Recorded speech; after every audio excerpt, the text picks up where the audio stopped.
మీ అందరికీ ఒక విషయం చెప్పాలి. మనం నడిచే దారిలో ఒక రాయి పడి ఉంటుంది. అందరూ దాన్ని తొక్కుకుంటూ ముందుకెళ్తారు. ఒక శిల్పి మాత్రం ఆ రాయిని తెచ్చి చెక్కి దానికి రూపాన్ని ఇస్తారు.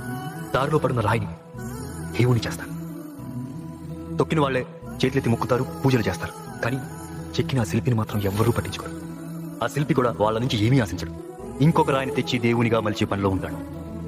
ఈరోజు నేను software, Sujatha IAS, Chandu writer, doctors, lawyers, engineers, ఇలా మమ్మల్ని చెక్కిన మాస్టర్లు మాత్రం అమాయకుల్లా ఎక్కడో వెనకాలే కూర్చుండిపోయి మమ్మల్ని ఈ స్టేజ్కి తీసుకొచ్చి గౌరవిస్తారు. తల్లిదండ్రులైనా తమ ఆస్తిని పిల్లలకు పక్షపాతంతో పంచవచ్చు, కానీ తన దగ్గరుండే విద్య అనే ఆస్తిని ప్రతి విద్యార్థికి సమానంగా పంచే గొప్ప దాత టీచర్.